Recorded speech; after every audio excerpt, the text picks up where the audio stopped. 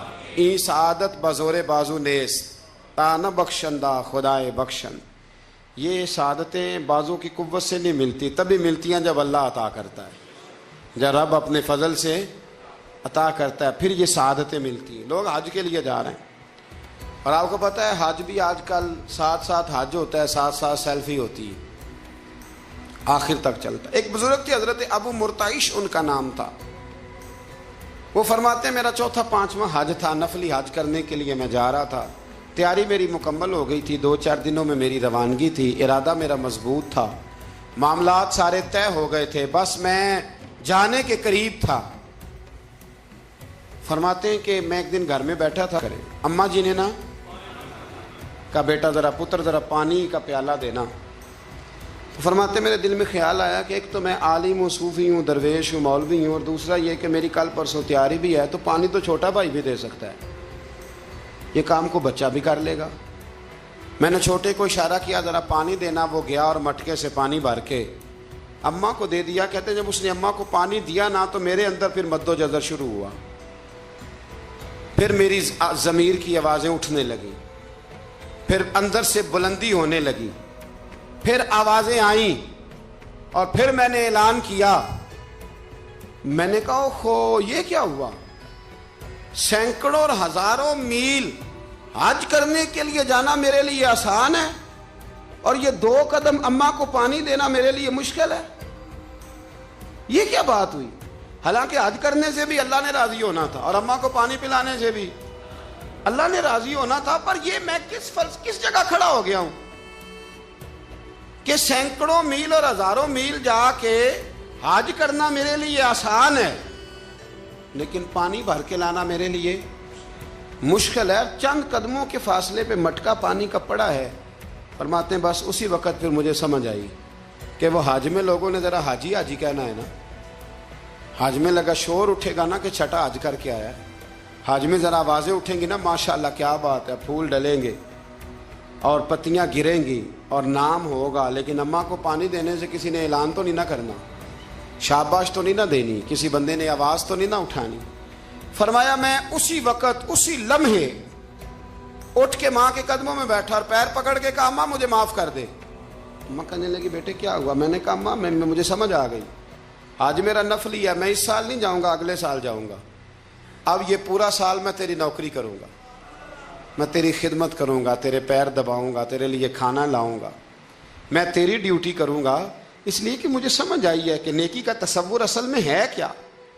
ہم بالعموم وہ نیکی کرنے جا رہے ہوتے ہیں جو نیکی بھی ہوتی ہے اور دنیا میں اس کا نام بھی ہوتا ہے, تذکرہ بھی ہوتا ہے, اس کی وجہ سے ہمارا قد بھی اونچا ہو رہا ہوتا ہے. حالانکہ نیکی کا تصور تو بڑا چھوٹا سا ہے. کل معروف صدقہ, مسکرا کے ملنا بھی نیکی, رزق حلال کما کے بچوں کو کھلانا بھی نیکی, گلی سے پتھر اور کانٹا اٹھا دینا بھی نیکی. پر ہمیں تو کوئی لمبی چوڑی نیکی چاہیے, کوئی بڑی نیکی چاہیے. اس لیے بہت سارے ایسے لوگ ہیں جو نیکیاں ان کی پہنچ میں ہوتی ہیں وہ نہیں کرتے. وہ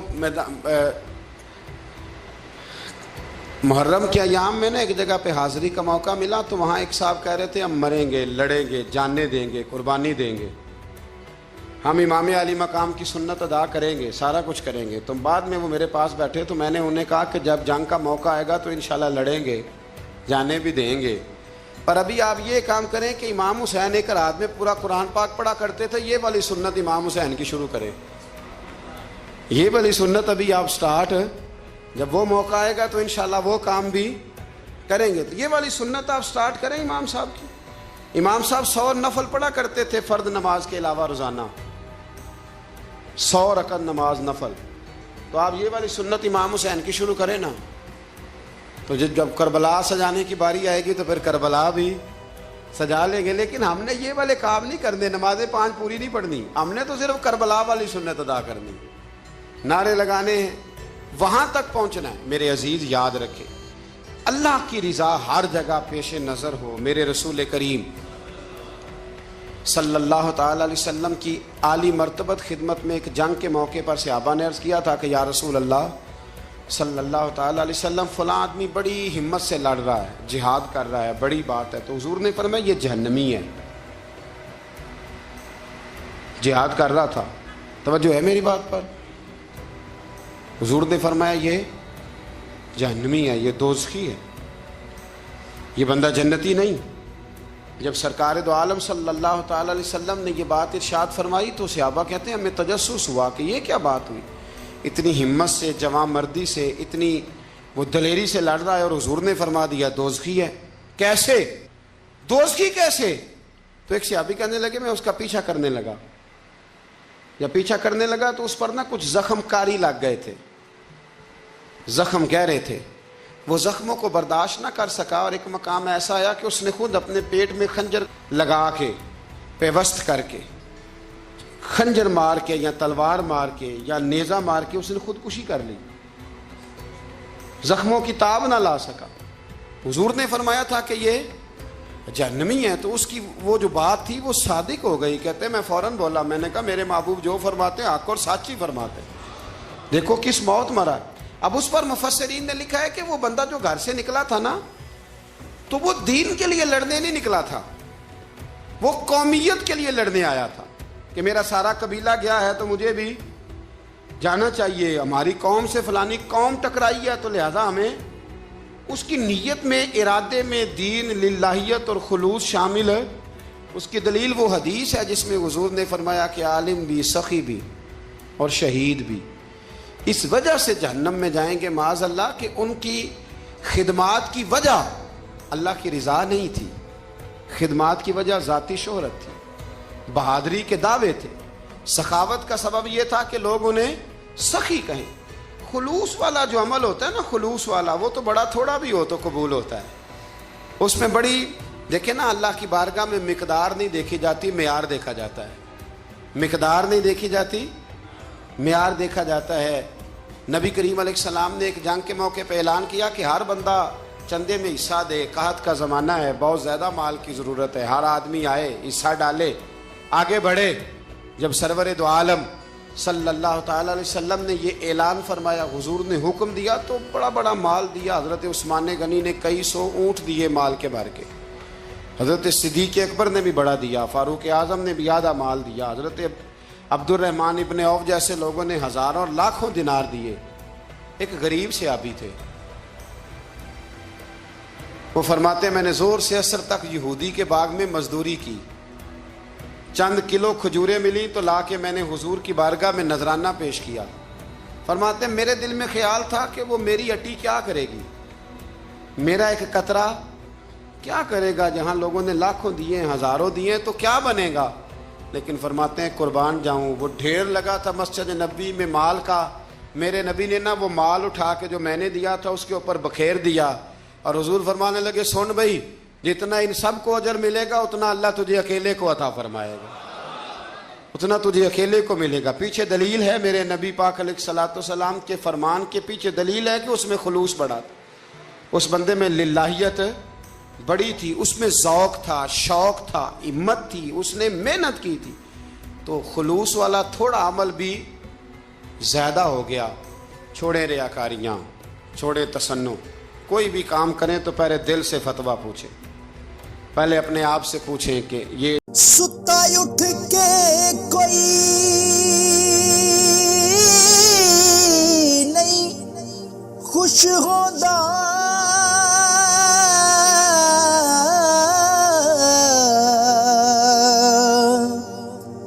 بڑے ستے جگا کے میں ویکھیا